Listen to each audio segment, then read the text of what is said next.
자, 불가불적 사후행위입니다. 자, 의의를 보면 범죄로 획득한 위법한 이익을 확보, 사용, 처분하는 이 사후행위가 있는데요. 이 사후행위가 별개의 구성요건에 해당하지만 그 불법과 책임이 이미 주된 범죄에 의해서 완전 평가가 끝나버렸기 때문에 별죄가 되지 않는 경우를 말한다. 자, 예를 볼게요. 자, 절도범이 재물을 훔쳐왔죠. 이 절도죄가 되잖아요. 그쵸? 이 절도죄를 주된 범죄 행위를 하고요. 그 물건이 마음에 들지 않아서 손괴를 해버렸는데 이 손괴가 사후행위가 되는 겁니다.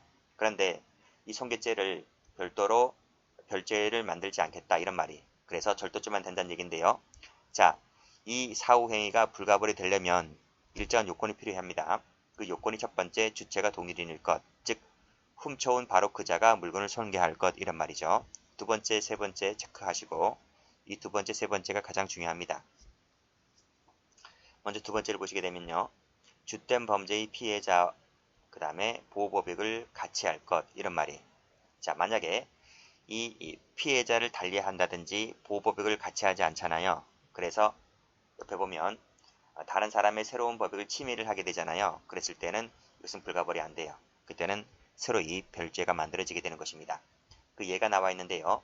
니은을 체크 한번 해보세요. 자, 절취, 갈취의 물건으로 제3자를 기망해서 또다시 이득을 취득을 했잖아요. 그랬을 때 이 제3자라는 새로운 피해자가 만들어지게 되기 때문에 이 제3자에 대한 사기죄가 별도로 성립을 하게 되는 것입니다. 그래서 경합범이 돼버리죠.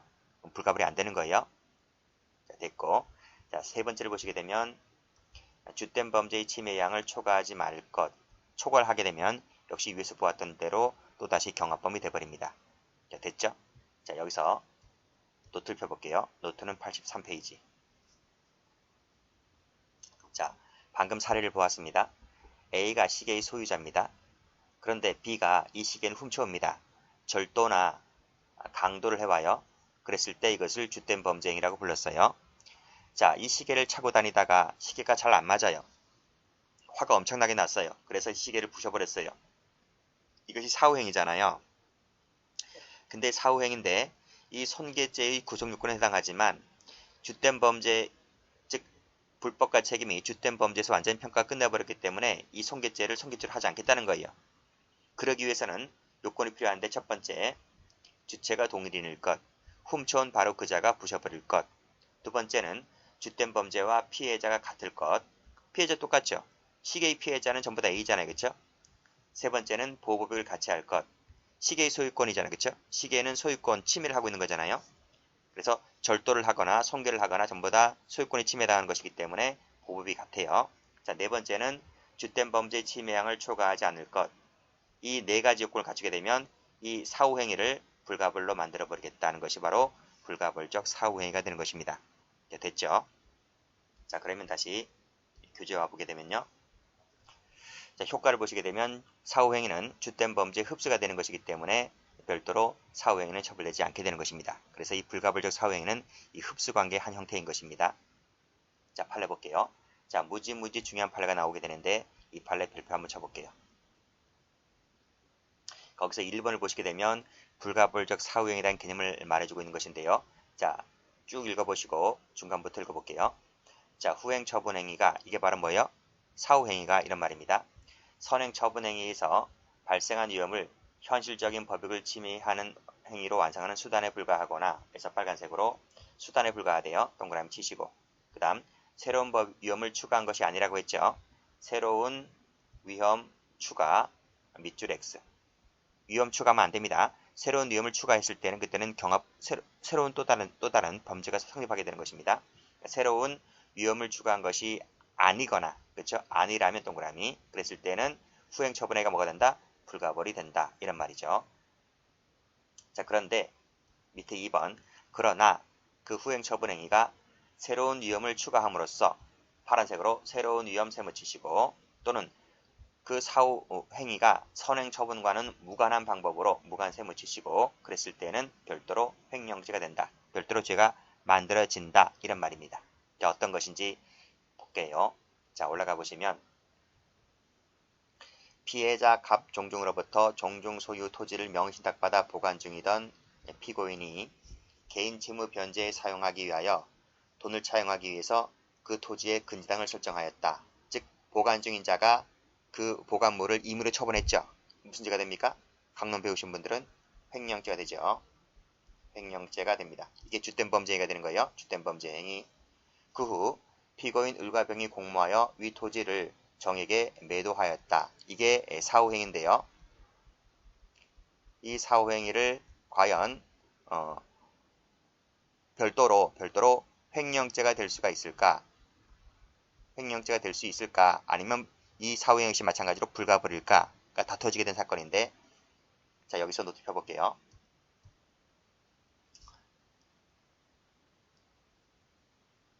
여기죠. 노트 83페이지 3번을 볼게요. 3번 체크하시고.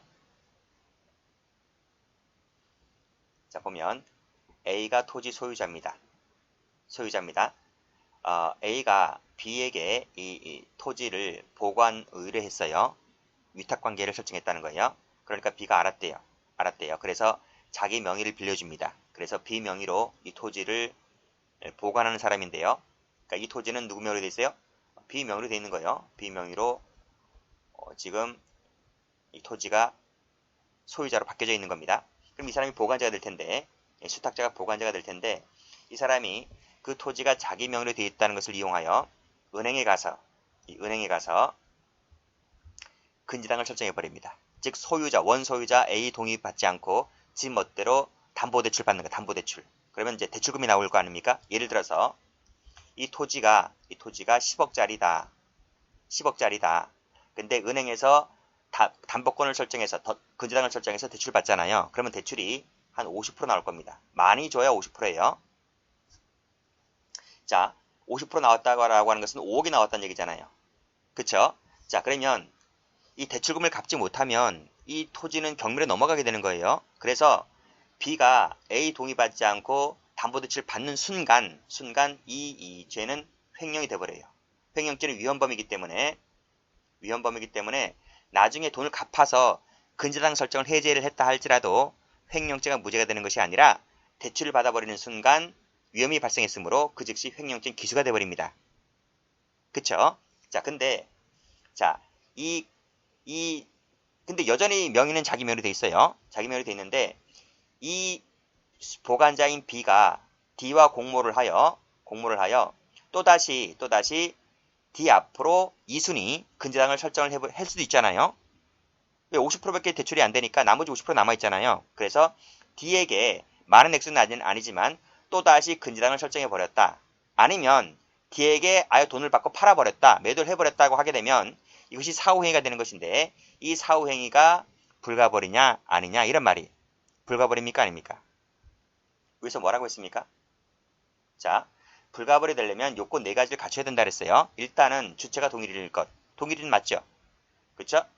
자, B가 C에게 담보대출 받고 바로 그자가 바로 D에게 저당권을 설정하거나 매도를 했기 때문에 바로 그자가 한 행위는 맞습니다. 그래서 1번 요건 갖췄단 말이에요.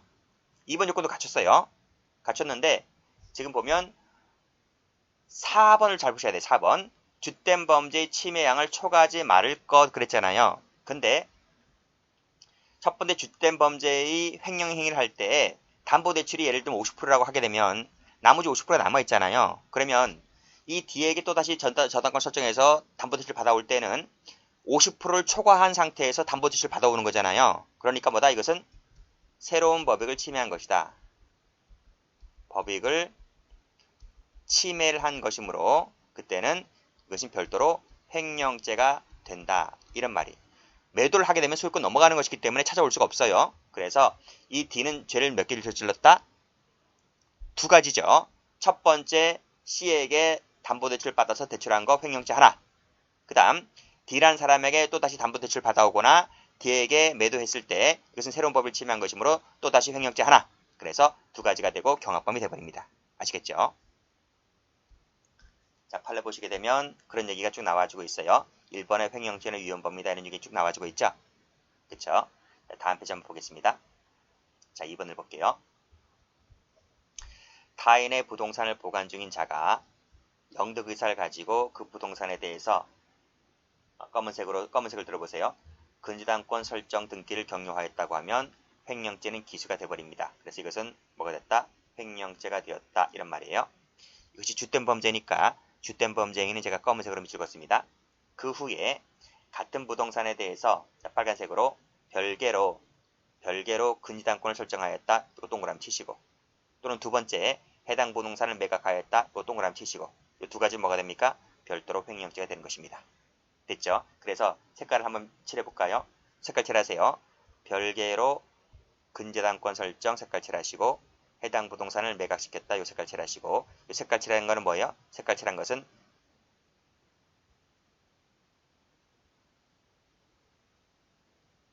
불가불이 돼야 안 돼요. 불가불이 안 되는 거니까 이것은 파란색을 들어볼게요. 파란색을 들어서 제가 다시 한번 지우고, 파란색을 들어서 별개로 근저당권 설정 이거 세모 쳐보시고, 그 다음에 매각 세모 치시고, 그래서 이것은 파란색을 할까요? 파란색을 한번 해볼게요. 별개로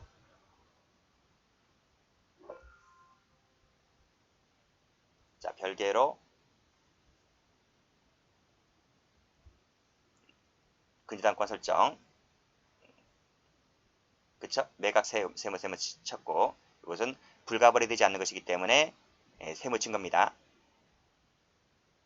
그 다음 다시 밑에 보면요. 피해자 갑 종중으로부터 종중 소유 토지를 명신탁받아 보관 중인 자가 밑에 근저당권 설정했죠? 여기 바로 뭡니까? 여기 횡령죄가 되는 것이에요. 이퀄 횡령죄가 된다. 그리고 그 후에 피고인 을과 병이 공모하여 위 토지를 정에게 매도했을 때 파란색으로 이 매도 세모 쳐보시고, 여기 바로 뭡니까? 별도로 횡령죄가 된다. 다시 한번 색깔 칠하면 색깔 칠하시고, 그래서 세모 친 거 있죠? 세모 친 것은 불가벌이 되지 않기 때문에 세모 친 겁니다. 다시 앞으로 가서 여기도 새로운 위험 색깔 칠하시고, 그 다음 밑에 무관 색깔 칠하시고, 이것은 불가벌이 안 된다. 그러나 앞으로 위에 올라가서 수단 색깔 칠하시고 빨간색으로, 그 밑에 새로운 위험을 추가한 것이 아니라면 색깔 칠하시고, 이 두 가지는 불가벌이다. 이렇게 표시하겠습니다. 됐죠? 자, 그러면 이 판례가 전원합의체 판결이에요. 그 판례가 전원합의체 판결로 되어 있죠? 그렇죠? 그래서 판례를 바꾼 것인데요. 자, 그 다음 페이지 가보시게 되면 여기 요 폐기된 판례를 잘 받으셔야 됩니다. 그러니까 제가 예전에 공부할 때는 이것들이 전부 다 횡령죄가 되지 않는다 그랬거든요. 그러니까 불가불로 보았던 것인데 전부 다 폐기가 됐습니다. 지금은. 그래서 지금 이 판례들은 전부 다 뭐다? 이 판례들은 전부 다 폐기가 되었다 하는 것을 참고로 봐두시고, 그래서 오늘날은 시험 나오지 않을 거예요. 만약 이것이 불가벌 사후행위가 인정되었다고 하면 다 틀리게 되는 판례들입니다. 그러니까 예전에는 이 판례들이 무지 출제가 많이 되었었어요. 근데 요즘은 이렇게 나오면 틀립니다.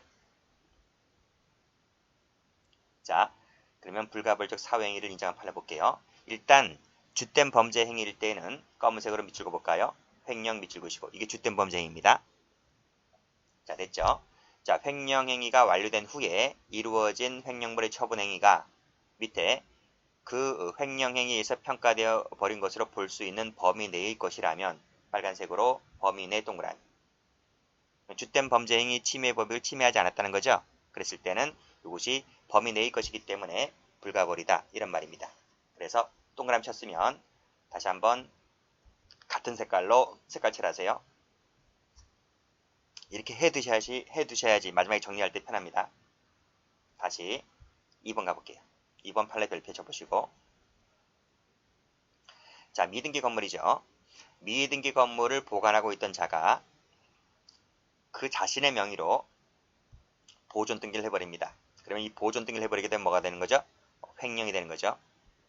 이퀄 횡령이 되는 거예요. 자, 그 동시에 라고 했다는 말은 자기 앞으로 명의를 바꾼 다음에 자기 명의로 돼 있죠. 그리고 나서 은행에 가서 저당권을 설정해 버리는 거예요. 이것도 뭐가 됩니까? 이것도 이제 횡령이 되는 거죠. 그러니까 이것이 바로 주된 범죄가 되는 겁니다. 즉 자기 앞으로 등기를 마치거나 또는 마침과 동시에 저당권을 설정해 버리게 되면 이것이 주된 범죄가 되면서 횡령죄가 됩니다. 자, 그 후에 횡령죄가 끝난 후에 빨간색으로 또다시 근저당권을 설정해 버리게 되면 이것은 새로운 법익이 침해되지 않죠. 그렇죠? 이건 자기 소유로 앞으로 돼 있었잖아요. 그렇죠? 새로운 법을 침해하지 않기 때문에 별도로 횡령죄가 되지를 않는다는 것입니다. 그래서 이 판례랑 앞에 있던 이 판례랑 비교하셔야 됩니다. 이 3번이랑 비교하셔야 돼요. 이것은 미등기 때문에 가능한 거예요. 그래서 여기 색깔 다시 한번 칠하시고 이 부분은 미등기 같은 경우에는 근저당 설정은 불가벌이다 이런 말입니다. 자, 그 다음 3번 볼게요. 공동상속인 중 1인이 보관 중에 다른 상속인들로부터 매도 후 분배하자 이렇게 요구받고서도 반환을 거부하게 되면 이거 뭐가 됩니까? 횡령이 돼버리죠. 옆에 나와야지. 횡령이 돼버립니다. 그 후에 즉 횡령죄가 된 이후에 다시 제3자 앞으로 근저당권을 설정해버렸다. 역시 마찬가지로 이 빨간색으로 이 부분은 불가벌이 돼버립니다. 왜 그럴까요? 반환 거부했잖아요. 반환 거부한 것이 자기 소유가 됐다는 거예요. 자기 소유가 됐다는 거예요. 소유가 돼버려서 이것은 자기 명의로 되어 있기 때문에 또다시 제3자 앞으로 저당권을 설정했다 하더라도 이 형제들, 다른 상속인들에 대한 새로운 법익 침해가 없습니다. 없기 때문에 이 부분은 별도로 횡령죄가 되지 않는 겁니다. 그래서 이 2번하고 3번 묶어보시고 이것도 별표. 됐죠? 이 부분도 색깔 칠하세요. 공동상속인 판례 같은 경우에 제3자 앞으로 저당권 설정한 것은 이것은 불가벌이다 이런 말입니다. 이 두 가지 판례 잘 받으시고 그 다음 4번 볼게요. 피고인이 명의신탁받아 보관 중이던 토지를 임의로 매각하였다. 이게 횡령죄가 되는 거죠. 횡령죄 되는 거죠. 이때 그 매각 대금을 이용하여 동그라미 토지를 샀어요. 토지를 취득하였고 이 토지에다가 담보를 제공했다라고 했을 때 이 부분은 바로 뭐다? 이 부분은 불가벌이다 이란 말입니다. 이것도 별표 쳐보시고요. 자, 노트 가볼게요. 이 부분이죠. 맞죠? 이 부분입니다. 자, A가 B에게 토지 하나가 있는데 밑에서 본 판례대로 똑같이 보관 의뢰를 했어요. 그래서 이 B가 자기 명의로 이 토지를 보관하고 있다가 이 A 동의 없이 멋대로 팔았습니다. 뭐가 되죠? 횡령이 되는 거죠. 주된 범죄인 횡령이었습니다. 자, 토지를 팔았기 때문에 돈이 생겼잖아요. 그 돈으로 밑에 2번에 D로부터 토지를 샀어요. 토지를 구입을 하고 자기 앞으로 이전 등기를 마쳤습니다. 그 판 돈으로 무슨 말인지 알죠? 그 판 돈으로 토지를 사서 이 토지에다가 담보를 설정해서 은행에 가서 담보 설정하고 대출받았단 말입니다. 이것이 이 부분이 별도로 횡령이 될 것인가? 횡령이 안 돼요. 왜냐하면 새로운 법익 침해가 없기 때문에.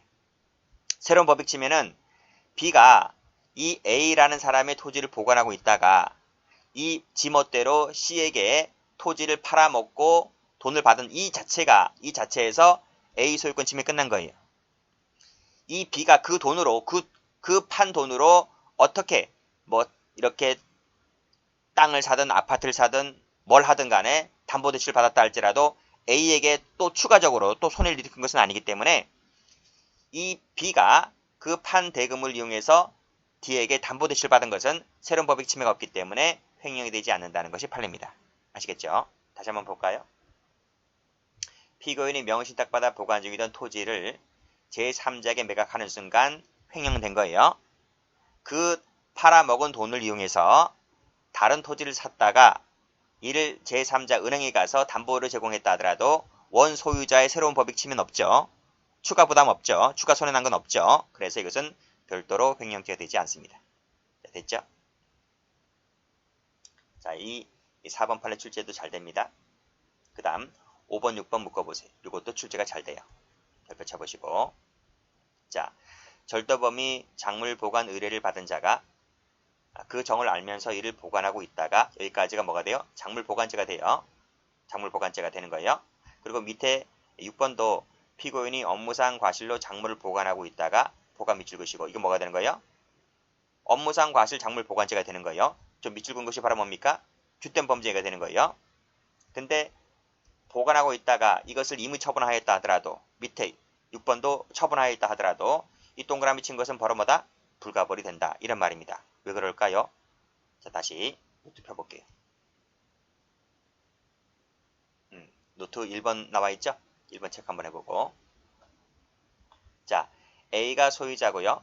B가 절도인데 B가 A의 물건을 훔쳐왔습니다. 절도를 했다는 겁니다. 훔쳐온 물건을 C에게 만나서 야, 내가 저 훔쳐온 물건이 하나 있는데 너 좀 보관하고 있을래? 라고 이렇게 보관 의뢰를 하니까 C가 알았대요. C가 알았대요. 그래서 C가 보관을 해줍니다. 보관해주니까 이것이 뭐가 되죠? 작물 보관죄가 되죠. 고의이면 작물 보관죄가 되고 과실이면 업무상 과실 작물 보관죄가 되는 겁니다. 근데 이 사람이 보관하고 있다가 B의 동의를 받지 않고 이 물건을 멋대로 처분했다 하더라도 처분한 것이 별도로 횡령죄 됩니까? 횡령죄 됩니까? 횡령죄가 안 돼요. 왜요? 새로운 법익 침해가 없잖아요. 절도인 B, 나한테 맡긴 그 B, 그 물건은 원래 네 것이 아니잖아요. 원래 물건은 A 거지. 너 것이 아닌데? 그럼 너가 피해본 거 있나? 이 사람 피해본 거 없어요. 그럼 A가 피해본 거 있어요? A는 B에게 도난당한 그때 피해본 거 한 번 있지, C가 이것을 처분했다 하더라도 A가 추가적으로 피해보는 거 없어요. 그래서 추가적인 피해자는 나타나지 않았기 때문에 C가 그 물건을 보관하고 있다가 이 물건을 D에게 처분한 것은 별도로 횡령죄가 되지 않습니다. 아시겠죠? 자, 그래서 다시 한번 와보시게 되면, 자, 이 5번 판례는 고의로 보관하고 있으니까 작물 보관죄가 되었고, 6번은 과실로 보관하고 있다가, 즉 업무상 과실 작물 보관죄가 되었다가 똑같이 처분한 것은 똑같습니다. 이 처분한 것이 전부 다 뭐가 된다? 불가벌이다. 이런 말이죠. 그래서 다시 한번 색깔칠하면요. 이 부분, 그 매각대금을 이용한 것은 새로운 법익 침해가 없기 때문에 이것은 불가벌이고, 밑에 보관하고 있다가 임의 처분한 거, 이것도 불가벌이다. 이런 말입니다. 자, 7번 별표 쳐보시고요. 7번도 출제가 무지 잘 되죠. 갑 주식회사 피고인인 대표이사인 피고인이 자기 개인 채권자 을에게 담보로서 갑 회사 명의로 된 예금 통장을 에다가 질권을 설정해 주었다. 이 질권 설정한 것이 바로 뭡니까? 타인 사무처리자인 대표이사가 회사에게 손해가 날 만한 일을 했기 때문에 자기 개인 채권자에게 회사 명의 통장에다가 질권을 설정한 것은 그 즉시 뭐가 됩니까? 회사에 대해서 업무상 배임죄가 돼버려요. 배임죄가 된다는 것입니다. 자, 이제 날짜가 다가왔어요. 그 차용금 액수가 있을 것이고 정기예금 변제기가 도래를 했기 때문에, 도래를 했다고 하면 이 대표이사가 동의를 해줘야지 이 개인 채권자가 이 통장에서 돈을 인출할 수가 있거든요. 그랬을 때 요 피고인이 동의하에 동그라미 치시고, 그 갑회사 자금에서 인출한 것은 새로운 법익 침해가 있어요, 없어요? 새로운 법익 침해가 없는 거예요. 새로운 법익 침해라고 하는 것은 두 번째 줄에 질권 설정해 준 것 자체가 배임죄가 되어버렸기 때문에 동의하에 이 자금 인출한 것은 새로운 법익 침해가 없고, 밑에 나와 있죠. 그 동의 행위는 이미 배임 행위로서 이루어진 사후 조치에 불과한 것이므로 새로운 법익 침해가 없으므로 별도로 횡령죄가 되지 않는다는 것입니다. 그래서 여기서 색깔칠할 것은 동의하에, 피고인 동의하에 그 회사 자금을 인출해 준 것은 불가벌이다. 이런 말이죠. 자, 8번 가볼게요. 피고인들이 절취한, 그러니까 절도죄가 됐네요. 원목에 관하여 합법적으로 생산된 것처럼 관계당국을 기망하여 연고권자로 인정받아서 수의계약 방법으로 이를 매수하였다는 거예요. 기망해서 매수한 것은 이것은 불가벌이다. 이런 말입니다. 왜요? 새로운 법익 침해가 없잖아요. 자, 만약 이렇게 하면 이건 달라집니다. 기망하여 제3자에게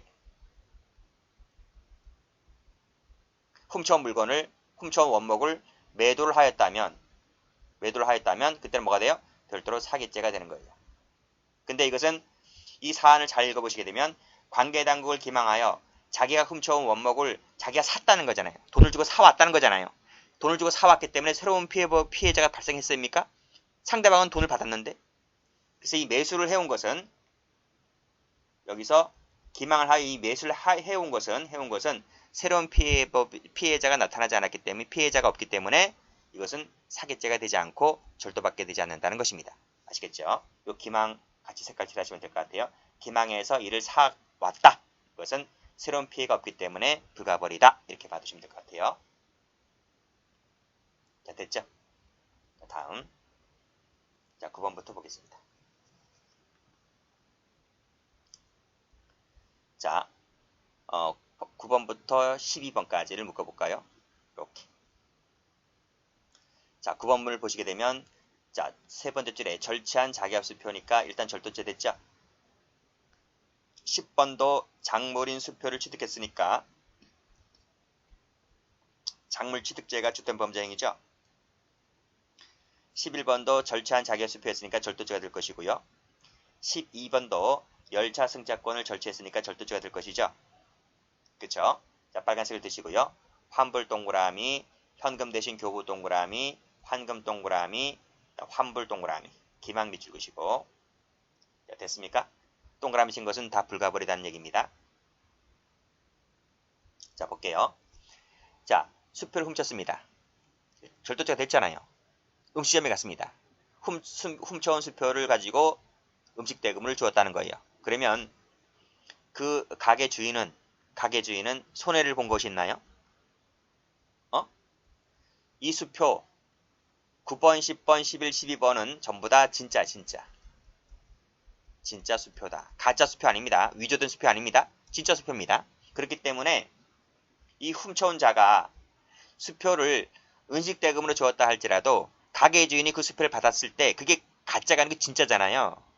진짜니까 손해보는 게 없죠. 환불받은 것은 뭐다? 이것은 새로운 피해가 없기 때문에 불가버리다 이런 말입니다. 10번도 마찬가지입니다. 현금 대신 주었다. 환금을 했다. 전부 다 진짜이기 때문에 상대방은 새로운 피해가 없어요. 피해 손해를 본 것이 없어요. 열차 승차권을 훔쳤는데 이거를 환불함에 있어서 그 열차 직원을 속였다 할지라도 이것이 진짜인데 진짜이기 때문에 손해가 나는 것이 없으므로 별도로 사기죄가 되지 않는다는 것입니다. 자, 됐죠? 13번 볼게요. 갑이 을과 공동으로 불화받은 다시 자, 공동으로 불화받은 땅이 있습니다. 그 땅을 병에게 멋대로 자유로 매도를 하였다. 그럼 뭐가 됩니까? 내가 어떻게 멋대로 팔아먹을 수 있어요?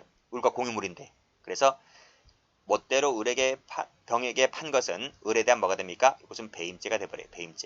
배임죄가 돼버립니다. 자, 그리고 나서 지금 팔긴 팔았는데 병에게 등기를 아직 안 해주고 있는 상태입니다. 등기를 안 해주고 있는 상태에서 지금 이 두 사람이 만났어요. 만나가지고 당연히 을이 손해가 났기 때문에 병을 상대로 형사소송, 민사소송 다 제기했겠죠. 그래서 민사소송이 제기되었는데 그 과정에서 이 두 사람이 화해가 성립됐습니다. 화해가 잘 성립이 되어서 이제 소송을 취하게 되고 그리고 나서 이것이 결국 이 부동산에 대해서 재매도하는 형식을 취하게 되었다 할지라도 누구한테 재매도해요? 병에게 재매도하는 거예요. 그러니까 갑하고 을은 화해가 되어서 민사소송으로 화해가 되어서 금전적으로 다 처리가 됐습니다.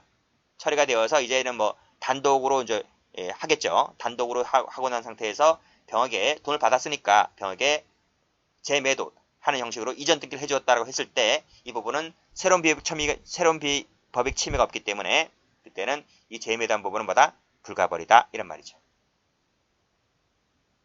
자, 됐죠? 그래서 여기서 화해가 성립되고 난 이후에 빨간색으로 화해가 성립되고 난 이후에 재매도하는 것은 새로운 피해 법익이 없기 때문에 불가버리다는 판례입니다. 됐고요. 다음 14번을 가볼게요. 자, 피해자를 기망했으니까 사기가 되겠죠? 자, 그랬을 때 그 즉시 사기죄가 된다. 이때 그 이후에 이 사기 쳐서 약소금을 받았는데 그 약소금을 가지고 어떻게 처리를 했는가 하면 피해자, 사기죄의 피해자에 대한 채권 변제에 충당을 했다는 겁니다. 이 부분은 불가버리다 이런 말이에요. 그러니까 내가 사기친 돈을 가지고 그 피해자에게 빌린 돈을 갚았다는 거예요. 갚았기 때문에 그 갚은 부분에 대해서는 새로운 피해가 없기 때문에 그 부분은 불가버리다 이런 말입니다. 이것도 출제가 잘 돼요. 이것도 색깔 쭉 칠해서요. 이 부분은 불가버리다는 판례입니다. 출제가 잘 되는 것은 별표 쳐볼게요. 자, 위에 나와 있는 것들도 전부 다 별표입니다. 9번, 10번, 11, 12 이 네 가지도 별표입니다. 자, 뭐 13번도 가끔씩 나왔고요. 자, 15번 가볼게요. 자, 이것은 강론책 공부할 때 나오는데 컴퓨터 사용 사기죄니까 일단 주된 범죄니까 컴퓨터 사용 사기죄가 성립했습니다. 그리고 나서 자기 이 계좌로 자기 계좌로 즉 타인 계좌에서 자기 계좌로 이체를 했어요. 이체. 계좌 이체했다. 이체한 부분이 바로 뭐예요? 컴퓨터 사용 사기죄가 되는 것입니다. 그래서 자, 자기 계좌에 돈이 들어왔잖아요. 자기 계좌에 돈이 들어오는 것을 가지고 자기의 현금 카드를 이용해서 그 자기 계좌에서 돈을 인출하는 부분은 이 부분은 뭐다? 별도로 절도죄가 되지 않고 사기죄가 되질 않아요. 왜냐하면 자기 통장에 들어온 돈을 자기 명의로 된 카드를 가지고 인출한 부분은 정당한 사용 권한이 있는 사람이 인출하는 것이기 때문에 이 부분은 별도로 절도나 사기가 되지 않는다. 뭐밖에 안 됩니까? 컴퓨터 사용 사기죄밖에 되질 않아요. 이것은 강론에서 중요하게 다룹니다. 이것도 별표. 색깔 칠해버리면 이 부분이죠. 자기 카드를 이용했다. 이 부분이 불가벌이다. 이런 말이죠. 자기 카드를 이용해서 현금 인출한 부분이 불가벌이다. 이런 말입니다. 자, 16번 가볼게요. 재물 편취를 내용으로 한 사기죄에 있어서 자,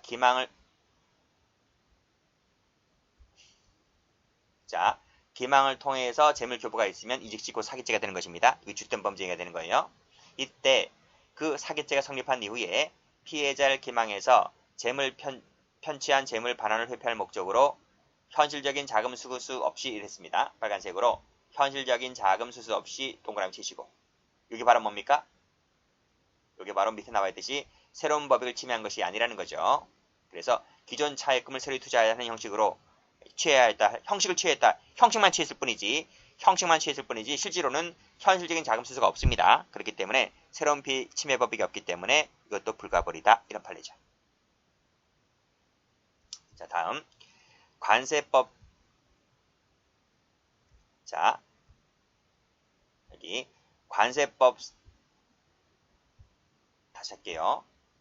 자, 이 관세법상의 신고 없이 수입을 하잖아요. 그럼 뭐가 돼요? 관세법상의 무신고 수입죄가 됩니다. 이 부분이 무신고 수입죄.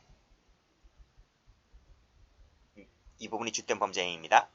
자, 그리고 난 이후에 그 물건을 내가 어떻게 했습니까? 취득하거나 누군가에게 양도를 했다는 겁니다. 그랬을 때는 취득한 부분에 대해서 양도한 부분에 대해서 새로운 법익 침해가 있나요? 없죠. 그쵸?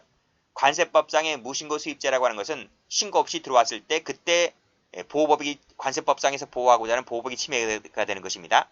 그때 한번 딱 침해되는 것이지 그 침해된 것을 가지고 내가 취득하든지 누군가에게 넘긴다든지 하더라도 관세법상의 또 다른 법익이 침해되는 안 된다는 거예요. 그래서 이 부분은 뭐다? 불가벌이다는 것이죠. 그래서 이 부분 색깔 칠할게요. 이 부분은 뭐다? 불가벌이다고 봤습니다. 자, 다음 18번 볼게요. 갑 종친회 회장인 피고인이 갑 종친회를 피공탁자로 하여 공탁된 보상금을 출급받아 편취하였다. 편취했으니까 뭐가 됩니까? 사기죄가 되죠. 사기죄가 됐고 주된 범죄가 됐는데요. 이 일을 종친회를 위해서 보관하던 중에 반환을 거부하였다고 했습니다. 빨간색으로 이 반환 거부한 부분 동그라미 치시고 빨간색입니다. 이 부분이 바로 뭐다? 불가벌이다. 것이 불가벌이다. 왜 그럴까요? 피해자가 똑같잖아요. 사기죄의 피해자도 종친회고요. 반환 거부한 것에 좀 종친회를 위해서 보관하던 중에 반환 거부했다고 했으니까 횡령죄의 피해자도 종친회인 거예요. 피해자가 똑같고 새로운 법을 침해한 바가 없으므로 이것도 불가벌이다는 것입니다. 요거 색깔 칠할게요. 자, 다음 19번 갑니다. 19번은 최신 판례이긴 한데 강론에서 중요하게 다루는 판례이죠. 별표 쳐보시고요.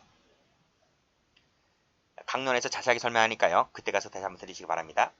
자, 보이스피싱 범죄의 범인이 피해자를 기망해서 피해자의 자금을 계좌, 사기 이용 계좌로 송금 이체받게 되면 그때 사기죄는 기수가 되어버립니다. 자, 그때 그 계좌에 돈이 들어왔잖아요. 그쵸? 계좌에 돈이 들어온 돈을 이 보이스피싱 범인이 그 계좌에서 돈을 인출한 부분, 빨간색으로 현금 인출한 부분 동그라미. 이 부분은 바로 뭐다? 횡령이 되지 않는 거죠. 왜냐하면 보이스피싱 범죄의 범인과 보시피싱 당한 피해자의 위탁관계가 없잖아요. 위탁관계가 없기 때문에 옆에 나오죠. 위탁관계나 신임관계가 존재할 수 없으므로 횡령죄에서 말하는 위탁관계가 없기 때문에 이 계좌에서 돈을 인출했다 하더라도 이 부분은 별도로 횡령죄가 되지를 않습니다. 됐죠? 그래서 이 부분 색깔 칠할게요. 이 부분은 뭐다? 불가벌이다. 이런 말이에요. 사기죄 하나밖에 안 됩니다. 일단 여기서 끊고. 이러한 법리는요. 이러한 법리는 그 사기 범행에 이용되리라는 사정을 알고서도 자기 명의 계좌에 적금 매체를 양도함으로써 적금 매체가 바로 뭐예요? 적금 매체라고 하는 것이 이 통장입니다. 통장. 예금 통장을 준 거죠. 사기 범행을 방조를 했어요.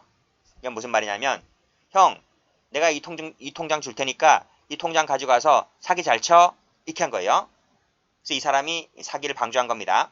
그래서 이 자기 명의로 된 통장에 돈이 들어왔잖아요. 그래서 이 방조한 놈이 이 방조를 한 이 친구가 자기 계좌에 돈이 들어온 것을 가지고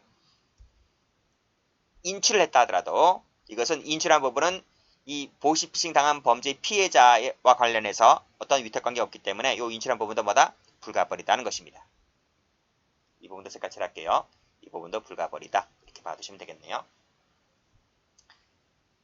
자, 그래서 다시 한번 그 노트를 한번 가보시게 되면요. 노트 84페이지 가보시게 되면 제가 뭐 전부 다는 아니지만요. 전부 다는 아니지만 이렇게 불가벌이 되는 경우를 이렇게 묶어놨습니다. 묶어놨는데 쭉 한번 읽어보시면 돼요. 쭉 한번 읽어보시게 되면 어떤 것들이 불가벌이 된 것인지가 나와있기 때문에 쭉 보시면 될 것 같아요. 됐죠? 여기까지 하겠습니다.